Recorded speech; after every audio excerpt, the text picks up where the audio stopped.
सदू दादू माझ्या प्रिय भक्ता कोणत्याशा भीषण संकटाने तुमचे चेहरे ग्रासलेले आहे. मला एवढ्या तातडीचे बोलावलं का बरं? काय सांगू बेटा, हा मोबाईल नावाचा राक्षस आमच्या मुलांच्या पाठीवर बसलाय. साहेब पालक त्यामुळे अस्वस्थ झाले. अरे देवा, मुलं मोबाईल पासून दूर होतच नाही. रात्र दिवस हातात फक्त मोबाईल आणि तो मोबाईल. अरे मला आवड आता तू यायचा आणि टेकून द्यायचं. देवा, तुला वाटतं तेवढं आमच्यासाठी सोबत आहे ना ते. त्याचे परिणाम फार कमी होता. सदू दादू हा काय प्रकार चाललाय? देवा, त्या मोबाईलवर गेम खेळता खेळता आमच्या पोरांचा गेम झालाय. देवा, कोरोना काळात शिक्षणासाठी पर्याय म्हणून वापरलेली वस्तू आता जेथे जातो तेथे तू माझ्या सांगाती आणि आत्मकेंद्रित दुनिया आणि तुझी सांगाती. काय केलंस रे देवा? तुम्ही काय केलं? उलट या ब्रह्मध्वनीविषयी असलेलं आकर्षण जर मनुष्य प्राण्याने माझ्याविषयी ठेवलं असतं तर आज आयुष्यात सुख असतं. देवा, तू तुझ्या मोबाईलची निर्मितीच काय केलीस? अरे मला बुद्धीची देवता म्हणताना त्याच सद्भावनेने मी या ब्रह्मध्वनी निर्मितीला तथास्तु म्हटलं. जन्म झाला मोबाईलचा आणि पाहता पाहता सारं जग जवळ आलं. क्षणात जगाच्या खबरी एका बटनावर नवल हे झालं. हजारो महिलांची माणसं ऑनलाईन जवळ आली. आमंत्रणाच्या पत्रिकेसवे भेट ही संकल्पना जुनी झाली. व्हॉट्सअपच्या दुनियेत गुड मॉर्निंग गुड नाईट आणि प्रत्यक्ष भेटीत सर्वांची करतो हा फाईट. अस्वस्थ या समाजाला देवा नको तुझे देणे.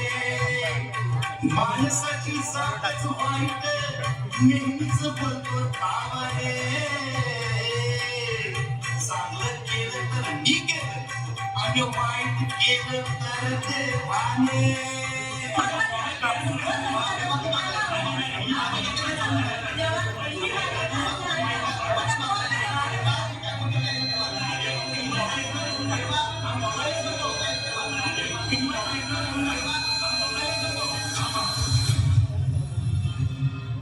देवा, हे तुला काही क्षणाकरता समजलं नाही. तो विचार कर, आम्ही कसं स्मरण करत असतो. तुमच्या रिंगटोनने मी प्रस्त झालो नाही. उलट माझ्या शंखनादामुळे तुमच्या रिंगटोनच्या चिरड्या पडल्या असत्या. मी त्रस्त झालो ते तुमच्यामुळे. देवा, आम्ही काय केलं?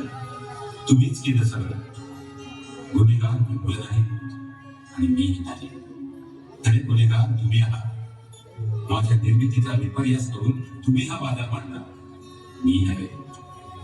अरे आपल्याशी संपर्क, कॅमेरा, रेडिओ, घड्याळ, टीव्ही, कॅलेंडर, कॅल्क्युलेटर, बँक व्यवहार, रोजनिशी अभ्यासाच्या नोट्स, महत्वाच्या बातम्या, तरतुदीचे साधन, शैक्षणिक मार्गदर्शन, सर्जनशीलतेला प्रोत्साहन, आरोग्य निरीक्षण, रेकॉर्ड, मुलांच्या विकासासाठी देखील अत्यंत उपयोगी आणि माहितीचे भांडार आहे माझी निर्मिती. पण तुम्ही काय केलं?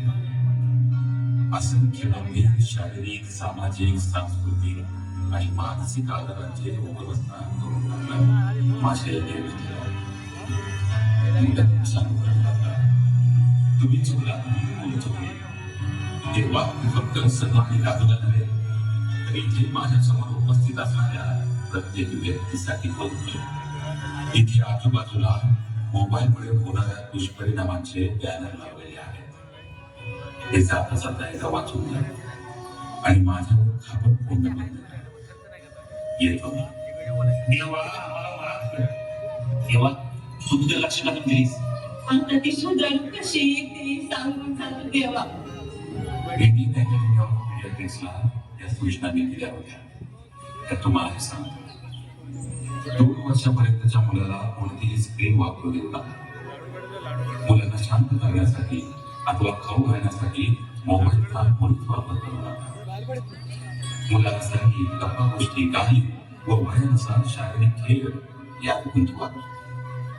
2 ते 5 वर्षापर्यंत बालकांच्या देखरेखीखाली दिवसातून फक्त 1 तास सर्वांनी मिळून स्क्रीन पहा.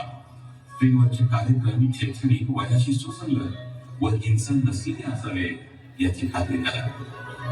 जेवताना, झोपताना, प्रवासात स्क्रीन हाताचे नका.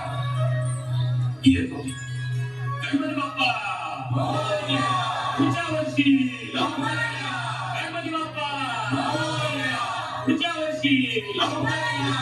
अजिबात येणार नाही.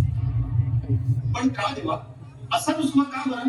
जोपर्यंत माझ्या वचनाची अंमलबजावणी होत नाही किंवा मला तसा शब्द तुम्ही देत नाही तोपर्यंत आता झाली का पंचायत? काय करायचं? हो मुलांनो आणि श्रोते बालकांनो, द्यायचं का गणपती बाप्पाला शब्द? हो पांढरे शंभर साहेब, द्यायचं का? अंगाशी तेव्हा मोबाईलचा अतिरेकाने टाळू अशी तुझ्या पुढे शपथ घेतो. बोला गणपती बाप्पा पुढच्या वर्षी. बाप्पा पुढच्या वर्षी नक्की नक्की